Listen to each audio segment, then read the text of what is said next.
தேசிய பாதுகாப்பு ஆலோசகர் அஜித் தோவலுடன் சீன அமைச்சர் வாங் யி பேச்சுவார்த்தை நடத்தினார். அஜித் தோவலுடன் வாங் யி தொலைபேசியில் பேச்சு நடத்தினார்.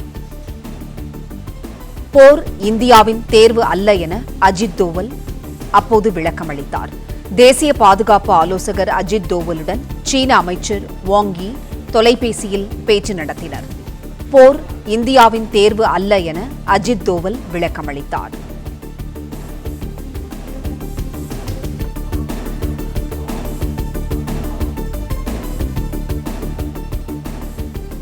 ராஜகுமரன் தேசிய பாதுகாப்பு ஆலோசகர் அஜித் தோவலுடன் சீன அமைச்சர் வாங் யி தொலைபேசியில் பேச்சு நடத்தினர். விவரங்களை சொல்லுங்க. தேசிய பாதுகாப்பு ஆலோசகர் அஜித் தோவல் சீன நாட்டினுடைய அமைச்சர் வாங் யி உடன் தொலைபேசி மூலமாக பேசியிருக்கின்றார். ஏற்கனவே பாகிஸ்தான் நாடு சீனாவை தொடர்பு கொண்டு பேசியிருந்தது. சீனாவும் பாகிஸ்தான் என்ற நாட்டுக்கு ஒரு இறையாண்மை இருப்பதாகவும் அந்த இறையாண்மையை காப்பதற்கு ஆதரவு கொடுப்பதாகவும் கூறியிருந்ததாக பாகிஸ்தான் நாட்டிலிருந்து தகவல்கள் வெளியாகியிருந்தன. இந்த நிலையில்தான் நம்முடைய தேசிய பாதுகாப்பு ஆலோசகரான அஜித் தோவலும் சீன நாட்டினுடைய பாதுகாப்பு ஆலோசகர் மற்றும் அந்த அமைச்சராக இருக்கக்கூடிய வாங் யியுடன் பேசியிருக்கிறார் என்ற தகவல் வெளியிடப்பட்டிருக்கின்றது. சீனத்தினுடைய அமைச்சர் வாங் யியுடன் பேசியிருக்கக்கூடிய இந்த தொலைபேசி உரையாடலிலே பாகிஸ்தானுக்கு எதிராக இந்தியா எடுத்து வரக்கூடிய நடவடிக்கைகள் தொடர்பாக விரிவாக விளக்கம் அளிக்கப்பட்டிருக்கின்றது.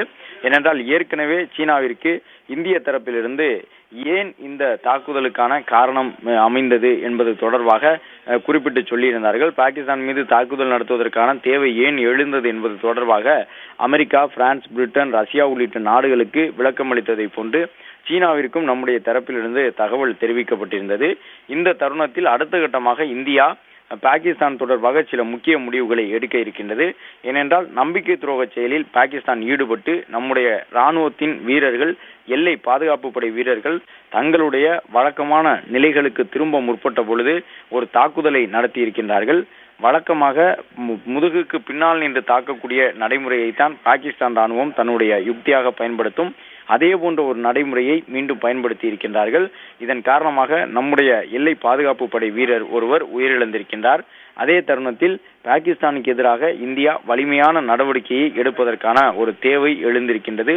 எனவே அதன் அடிப்படையிலே இந்த தாக்குதல் சம்பவம் இருக்கலாம் என்று எதிர்பார்க்கப்படும் நிலையில் தேசிய பாதுகாப்பு ஆலோசகர் அஜித் தோவல் சீனாவினுடைய அமைச்சரான வாங் யியுடன் தொலைபேசி மூலமாக பேசியிருக்கின்றார்.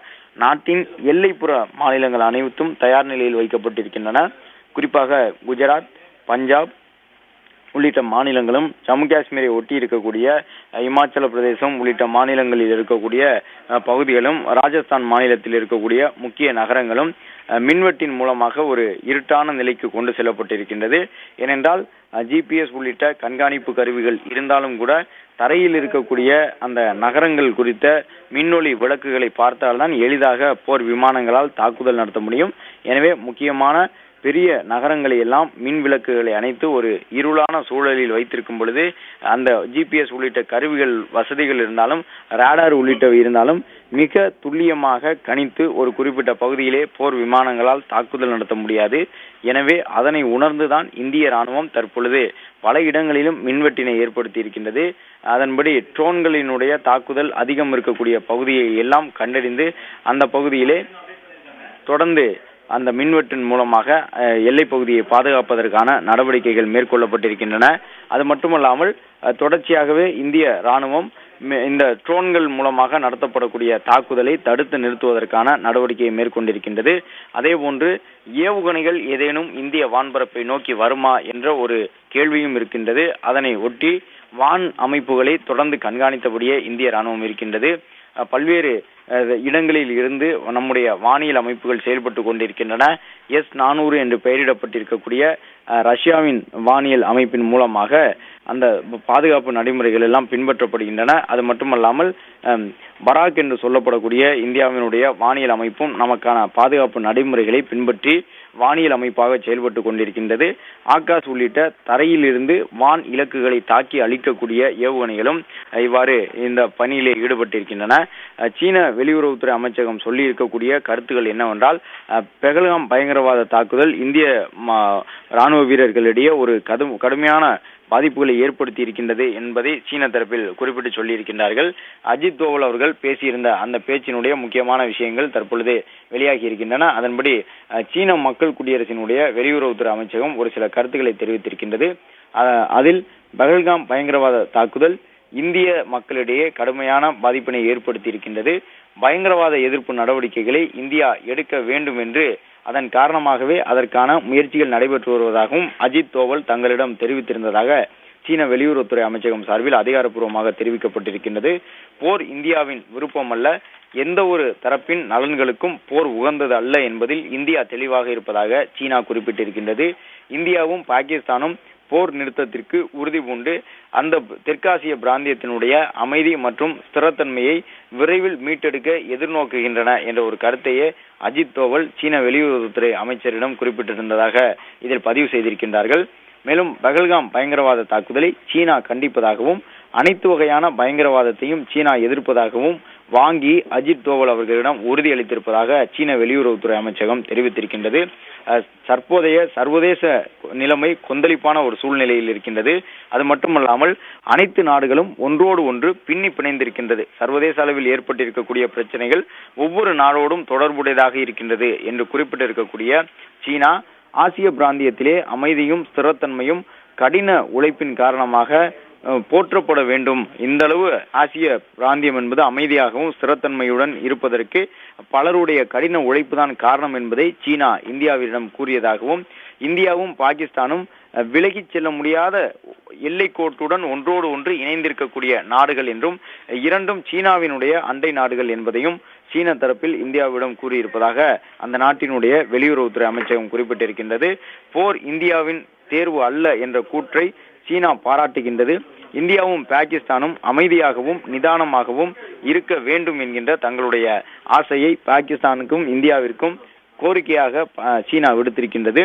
பேச்சுவார்த்தை மற்றும் ஆலோசனைகள் மூலமாக இந்தியா பாகிஸ்தான் இடையே ஏற்பட்டிருக்கக்கூடிய அந்த மோசமான சூழ்நிலையை களைவதற்கு நடவடிக்கை எடுக்க வேண்டும். அதன் மூலமாக உரிய நடவடிக்கை எடுக்கப்படும் என மனதார நம்புவதாக சீன வெளியுறவுத்துறை அமைச்சகம் தெரிவித்திருக்கின்றது.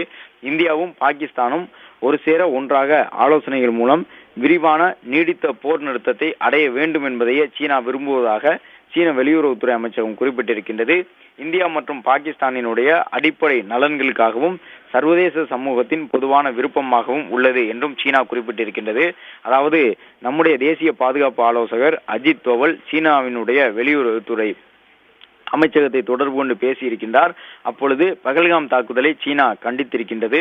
அது மட்டுமல்லாமல் இந்தியாவும் பாகிஸ்தானும் அருகருகே அமைந்திருக்கக்கூடிய நாடுகள், அது மட்டுமல்லாமல் சீனாவோடும் அருகில் இருக்கக்கூடிய நாடுகள் தான் இந்தியாவும் பாகிஸ்தானும் என்பதை குறிப்பிட்டு சொல்லி இருக்கக்கூடிய சீனா தெற்காசிய பிராந்தியத்திலே அமைதியும் ஸ்திரமான வளர்ச்சியும் இருப்பதற்கு காரணம் ஒவ்வொரு நாடும் அமைதியாக தீவிரமாக உழைத்து வருவதுதான் என்று குறிப்பிட்டிருக்கக்கூடிய சீனா சர்வதேச அளவில் தற்பொழுது ஒரு கொந்தளிப்பான சூழல் நிலவுகின்றது.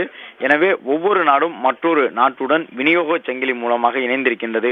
ஒரு நாட்டில் ஏதேனும் ஒரு பாதிப்பு ஏற்பட்டால் அது மற்றொரு நாட்டிலும் பாதிப்பை ஏற்படுத்துகின்றது. தேவையான அந்த ஏற்றுமதி பொருள்கள் இறக்குமதி பொருள்கள் கிடைப்பதில்லை என்பதன் காரணமாக விநியோக சங்கிலியிலே ஒரு பெரிய பாதிப்பு ஏற்படுகின்றது.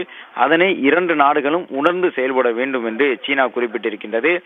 தனக்கு இந்தியா பாகிஸ்தான் இரண்டுமே நட்பு நாடுதான் என்பதை குறிப்பிட்டிருக்கக்கூடிய சீனா இரண்டு நாடுகளும் எங்களுடைய எல்லைப்புற நாடுகள் தான் என்பதையும் குறிப்பிட்டிருக்கின்றது.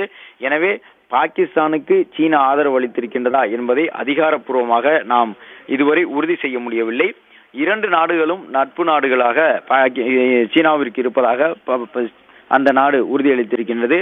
அது மட்டுமல்லாமல் பாகிஸ்தானும் சீனாவை தொடர்பு கொண்டு பேசியிருக்கின்றது. நம்முடைய தேசிய பாதுகாப்பு ஆலோசகர் அஜித் தோவலும் சீனாவை தொடர்பு கொண்டு பேசியிருக்கின்றார். இந்த பேச்சுவார்த்தையின் பொழுது சீனா இந்தியாவில் நடைபெற்றிருக்கக்கூடிய அந்த பயங்கரவாத தாக்குதலான பஹல்காம் சம்பவத்திற்கு தங்களுடைய கடுமையான கண்டனத்தை தெரிவித்திருக்கின்றார்கள். அது மட்டுமல்லாமல் பயங்கரவாதம் என்பது ஒழிக்கப்பட வேண்டியது என்பதில் சீனாவும் தீவிரமாக இருப்பதாக அஜித் தோவலிடம் சீனத்தினுடைய வெளியுறவுத்துறை அமைச்சர் உறுதியளித்திருக்கின்றார். போர் இந்தியாவின் விருப்பம் அல்ல என்ற இந்தியாவினுடைய நிலைப்பாட்டை நாங்கள் ஆதரிக்கின்றோம் என்ற கருத்தை சீனா தேசிய பாதுகாப்பு ஆலோசகரான அஜித் தோவலிடம் தெரிவித்திருக்கின்றார். தொடர்ந்து இந்திய தரப்பிலே பாகிஸ்தான் நாட்டிலிருந்து வரக்கூடிய ட்ரோன்களை தாக்கி அழிப்பதற்கான நடவடிக்கைகள் மேற்கொள்ளப்பட்டு வருகின்றன. இதன் மூலமாக இந்திய எல்லைக்குள் ஊடுருவ முற்படுகின்ற பாகிஸ்தானினுடைய அனைத்து நடவடிக்கைகளும் முறியடிக்கப்பட்டு கொண்டிருக்கின்றது. அது மட்டுமல்லாமல் இன்று காலை பாலிஸ்டிக் ஏவுகணை மூலமாக ஒரு மோசமான தாக்குதலை அவர்கள் திட்டமிட்டிருந்தார்கள். அதையும் நாம் முறியடித்திருந்தோம். இந்த நிலையில்தான் பாகிஸ்தான் ஒரு மோசமான செயலை செய்திருக்கின்றது. இந்திய இராணுவத்தினர் மீது முன்னறிவிப்பு இல்லாமல் அந்த ஒப்பந்தங்களை எல்லாம் மீறி அவர்கள் இந்த தகவலை அவர்கள் எல்லாம் குறிப்பிட்டிருக்கின்றார்கள். அதன் அடிப்படையிலே இந்தியாவின் பாதுகாப்பு ஒப்பந்தத்தை மீறி இந்தியாவிடம் கொடுத்திருந்த அந்த வாக்குறுதிகளை மீறி நம்பிக்கை துரோகம் செய்யக்கூடிய வகையிலே பாகிஸ்தான் இந்த செயலை செய்திருக்கின்றது. அது மட்டுமல்லாமல் சீனா தங்களை ஆதரிப்பதாக ஒரு கருத்தை பாகிஸ்தான் சொல்லி இருக்கின்றது. ஆனால் அதில் 100% உண்மை இருப்பதற்கு வாய்ப்பு குறைவாகவே இருக்கின்றது என்பதை சுட்டிக்காட்டக்கூடிய விதமாக இந்தியா பாகிஸ்தான் இரண்டுமே எங்களுக்கு நட்பு நாடுகள் தான் என்ற தங்களுடைய நிலைப்பாட்டை சீனா தெளிவுபடுத்தி இருக்கின்றது. எனவே சீனாவை பொறுத்தவரை இந்தியாவும் பாகிஸ்தானும் அருகருகே இருக்கக்கூடிய நாடுகள். அது மட்டுமல்லாமல் தனக்கு அருகில் இருக்கக்கூடிய நாடு. தெற்காசிய பிராந்தியத்திலே ஒரு அமைதியும் ஸ்திரத்தன்மையும் இருக்க வேண்டும் என்றால் இந்தியா பாகிஸ்தானிடையே போர் ஏற்படாத ஒரு சூழல் இருக்க வேண்டும். ஏற்கனவே சர்வதேச அளவிலே ஒரு கொந்தளிப்பான சூழ்நிலை இருக்கின்றது. இந்த தருணத்தில் மீண்டும் மீண்டும் மற்ற நாடுகளுக்கு இடையிலே போர் பதற்றம் ஏற்பட்டால் அது உலகளாவிய பாதிப்பை ஏற்படுத்திவிடும் என்கின்ற சீனாவினுடைய நிலைப்பாட்டை உறுதிபட சீனத்தினுடைய வெளியுறவுத்துறை அமைச்சர் தெரிவித்திருக்கின்றார். எனவே இந்தியாவும் பாகிஸ்தானும் உரிய முறையிலே இந்த நடவடிக்கைகளை மேற்கொள்ள வேண்டும். அமைதியாக தங்களுக்குள் பேசி ஒரு போர் நிறுத்தத்தை உண்டாக்கி கொள்ள வேண்டும் என்கின்ற தங்களுடைய கருத்தை சீனா தெரிவித்திருக்கின்றது. சீனாவினுடைய இந்த நிலைப்பாடு மிகுந்த முக்கியத்துவம் வாய்ந்ததாக பார்க்கப்படுகின்றது. ஏனென்றால் போர் என்பது உருவாகக்கூடிய வாய்ப்பு தற்பொழுது பிரகாசமாக இருக்கின்றது. இந்தியா பாகிஸ்தான் என்ற இரண்டு நாடுகளுக்கு இடையேயான போராக இது இருக்கும். இதில் மூன்றாவது நாடாக ஒரு நாடு உள்ளே வந்தால் மற்றொரு நாட்டுக்கு ஆதரவாக மற்ற நாடுகள் அணிதிரளக்கூடிய ஒரு சூழல் உருவாகும். இது உலக போர் என்கின்ற ஒரு நிலையை நோக்கி செல்வதற்கான ஒரு வாய்ப்பை அமைத்துவிடும். அதுபோன்ற ஒரு நிலை ஏற்பட்டால் மிகப்பெரிய அளவிலே உலகம் முழுவதும் பாதிப்பு ஏற்படும். இந்தியா சீனா உட்பட இந்தியா பாகிஸ்தான் என்று மூன்று நாடுகளுமே அணு ஆயுதம் கொண்ட நாடுகளாக இருக்கின்றன. எனவே இந்த மூன்று நாடுகளும் தெற்காசிய பிராந்தியத்தினுடைய மிக முக்கியமான நாடுகள். மூன்று நாடுகளுக்குள்ளும் மிகப்பெரிய அளவிலே எந்த விதமான யுத்தமும் வரக்கூடாது என்பதுதான் தெற்காசிய பிராந்தியத்தினுடைய அமைதிக்கான ஒரு நல்ல தகவலாக இருக்கும். அந்த அடிப்படையில் தான் சீனா அதை வலியுறுத்தி இருக்கின்றது. இந்தியாவும் கடந்த 4 நாட்களாக மட்டுமே மேற்கொண்டிருந்தது. பாகிஸ்தானை திட்டமிட்டு அழிக்க வேண்டும் என்ற எண்ணம் ஒருபோதும் இந்தியாவிற்கு ஏற்படவில்லை. ஒருவேளை இந்தியா அப்படி நினைத்திருந்தால் இன்று இந்த நம்பிக்கை துரோக செயலில் ஈடுபடக்கூடிய அளவிற்கு பாகிஸ்தானிடம் அணு ஆயுதங்களோ அல்லது ஏவுகணைகளோ இருந்திருக்காது. ஒட்டுமொத்தமாக அதனுடைய நிலைகளை கண்காணித்து நாம் தாக்குதல் நடத்தி இருந்திருக்க முடியும். எனவே அடுத்த கட்டமாக நாம் செய்ய வேண்டிய பணிகள் தொடர்பாக இந்திய ராணுவம் ஒரு தீவிர ஆலோசனையை மேற்கொண்டு வந்திருக்கின்றது. ஏற்கனவே வெளியுறவுத்துறை செயலாளர் அதிகாரப்பூர்வமாக அறிவிப்பினை வெளியிட்டு விட்டார். அதன்படி இந்த தாக்குதலை நடத்துவதற்கு பாகிஸ்தான் தயாராகி இருக்கின்றது. பாகிஸ்தானினுடைய ராணுவ நிலைகளிலிருந்து முன்னறிவிப்பு செய்யாமல் தாக்குதல் நடத்தப்பட்டிருக்கின்றது. நம்முடைய ராணுவ வீரர்கள் முழு பலத்தோடு போரிடுவதற்கு அனுமதி வழங்கப்பட்டிருக்கின்றது என்ற கருத்தை வெளியுறவுத்துறை செயலாளர் தெரிவித்திருந்தார். அதற்கேற்ப இந்திய ராணுவம் உடனுக்குடன் பதிலடி நடவடிக்கையிலே இறங்கி இருக்கின்றது. சீனா என்கின்ற நாடு கடந்த 4 நாட்களாக இந்த தாக்குதல் நடவடிக்கைகள் நடைபெற்று கொண்டிருக்கக்கூடிய சூழ்நிலையில் இந்தியா மற்றும் பாகிஸ்தான் என்ற 2 நாடுகளுடைய தாக்குதலுக்கு இடைப்பட்டு எந்த ஒரு கருத்தையும் சொல்லாமல் இருந்தது. ஆனால் தற்பொழுது இந்திய தரப்பிலிருந்தும் பாகிஸ்தான் தரப்பிலிருந்தும் சீனாவினுடைய வெளியுறவுத்துறை அமைச்சகத்தை தொடர்பு கொண்டு பேசியிருக்கிறார்கள்.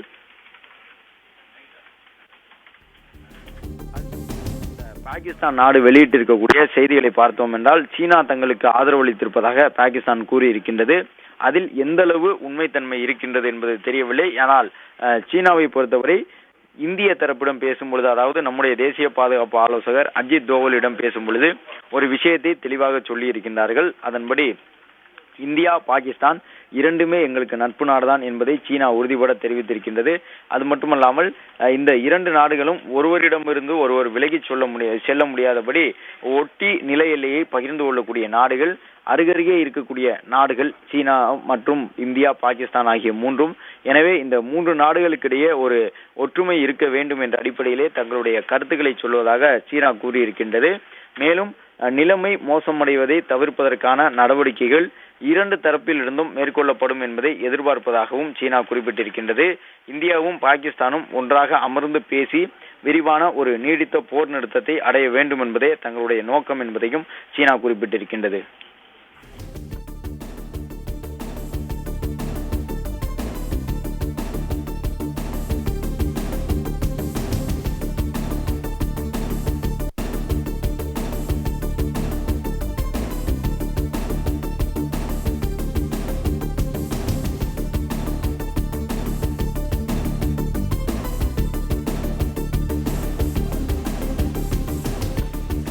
தேசிய பாதுகாப்பு ஆலோசகர் அஜித் தோவலுடன் சீன அமைச்சர் வாங் யி தொலைபேசி மூலம் பேச்சுவார்த்தை நடத்தினார். போர் இந்தியாவின் தேர்வு அல்ல என அஜித் தோவல் அப்போது விளக்கமளித்தார். பகல்காமில் நடத்தப்பட்ட தாக்குதலுக்கு சீன அமைச்சர் தனது கண்டனத்தை பதிவு செய்தார். இந்தியாவும் பாகிஸ்தானும் அமைதிக்கு திரும்பும் என்ற நம்பிக்கை உள்ளது என்றும் சீன அமைச்சர் தெரிவித்துள்ளார். பேச்சுவார்த்தை மூலம் பிரச்சினைக்கு இரு நாடுகளும் தீர்வு காணும் என நம்புகின்றோம் என்றும் சீன அமைச்சர் தெரிவித்துள்ளார்.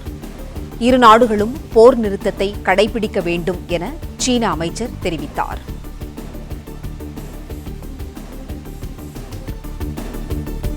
இந்தியாவும் பாகிஸ்தானும் ஒருவருக்கொருவர் விலகிச் செல்ல முடியாத அண்டை நாடுகள் என குறிப்பிடப்பட்ட நிலையில் இந்தியாவும் பாகிஸ்தானும் அமைதிக்கு திரும்பும் என்ற நம்பிக்கை உள்ளது என்று சீன அமைச்சர் தெரிவித்துள்ளார். பேச்சுவார்த்தை மூலம் பிரச்சினைக்கு இரு நாடுகளும் தீர்வு காணும் என நம்புகின்றோம் என்றும் இரு நாடுகளும் போர் நிறுத்தத்தை கடைபிடிக்க வேண்டும் என்றும் சீன அமைச்சர் தெரிவித்தார். தேசிய பாதுகாப்பு ஆலோசகர் அஜித் தோவலுடன் சீன அமைச்சர் வாங் யி தொலைபேசி மூலம் பேச்சுவார்த்தை நடத்தினர். போர் இந்தியாவின் தேர்வு அல்ல என அஜித் தோவல் அப்போது விளக்கமளித்தார். பகல்காமில் நடத்தப்பட்ட தாக்குதலுக்கு சீன அமைச்சர் தனது கண்டனத்தை தெரிவித்தார். இந்தியாவும் பாகிஸ்தானும் அமைதிக்கு திரும்பும் என்ற நம்பிக்கை உள்ளது என்றும் பேச்சுவார்த்தை மூலம் பிரச்சினைக்கு இரு நாடுகளும் தீர்வு காணும் என நம்புகின்றோம் என்றும் சீன அமைச்சர் தெரிவித்தார்.